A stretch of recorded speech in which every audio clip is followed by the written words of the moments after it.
Auto rickshaw बकरी चोर।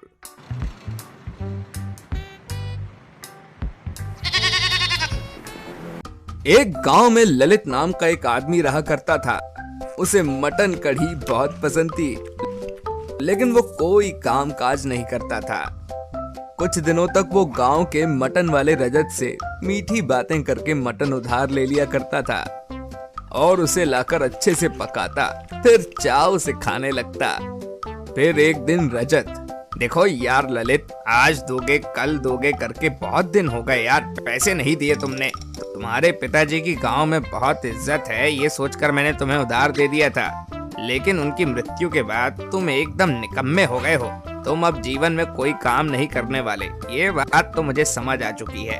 अब तुम्हें मटन तो दूर, बकरी की बची हुई हड्डी भी नहीं दूंगा।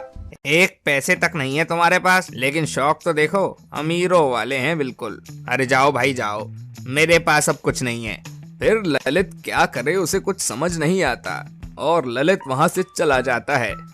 वहीं रजत रोजाना बकरियों को टेम्पो में भरकर उन्हें अपनी शॉप पर लेकर आता था और ये ललित देख लेता है।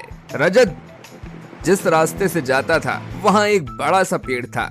ललित उस पेड़ पर चढ़ जाता है और अपने पेट को रस्सी से बांधकर दूसरे सिरे को पेड़ से बांध देता है। और ठीक जब रजत का ऑटो पेड़ के पास आता है तो ललित उल्टा लटक कर एक बकरी को पकड़ लेता है। वहीं दुकान आने के बाद जब रजत बकरियां देखता है तो वो सोचता है कि एक बकरी कहाँ गायब हो गई। वहीं ललित उस बकरी से स्वादिष्ट पकवान बनाकर चाव से खा रहा होता है। अगले दिन रजत बकरियों के मालिक से, सर कल आपने एक बकरी कम दी थी, इस बार बकरियों की गिनती में कोई गलती ना हो, ये बात अपने लोगों को बोल दीजिए। कभी गिनती में कोई गलती नहीं करते, अब से लोड करते हुए ही तुम बकरियों की गिनती कर लेना, और फिर ऐसी कंप्लेन मेरे पास ना आए तो ही अच्छा होगा। वहीं जब बकरी लोड करने वाला आदमी रजत के टेम्पो में बकरी लोड कर रहा होता है, तभी रजत सारी बकरियों को अच्छे से गिन लेता है। फिर रजत का टेम्पो उस पेड़ के पास आता है।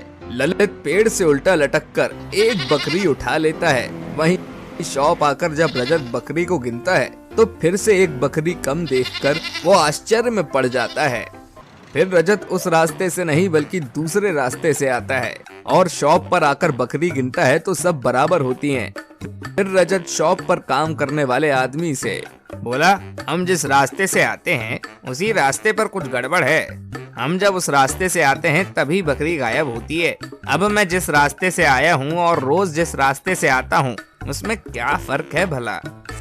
फर्क एक ही है भाई, हम रोज जिस रास्ते से आते हैं उस रास्ते पर एक बड़ा सा पेड़ है और आज जिस रास्ते से आए हैं वहाँ कुछ भी नहीं है।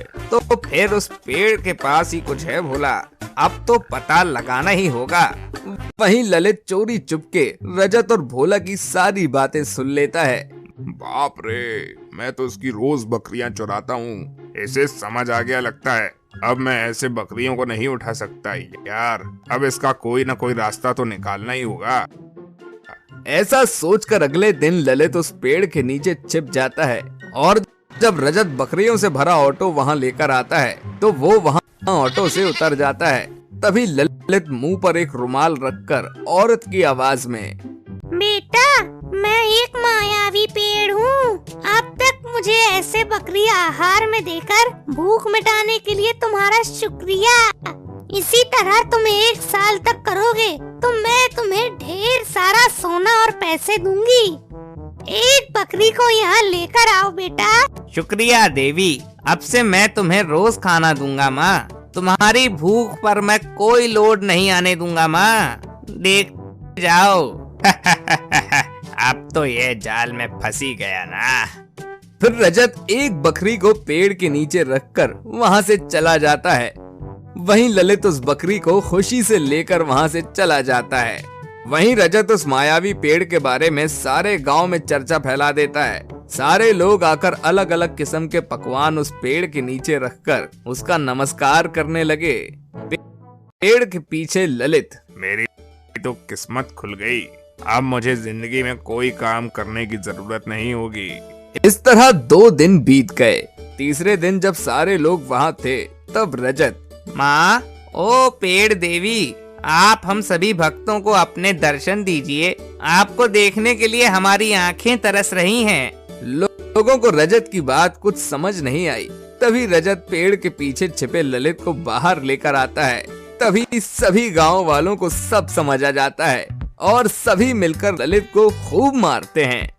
वहीं ललित मार खाकर वो गांव हमेशा के लिए छोड़कर वहां से चला जाता है।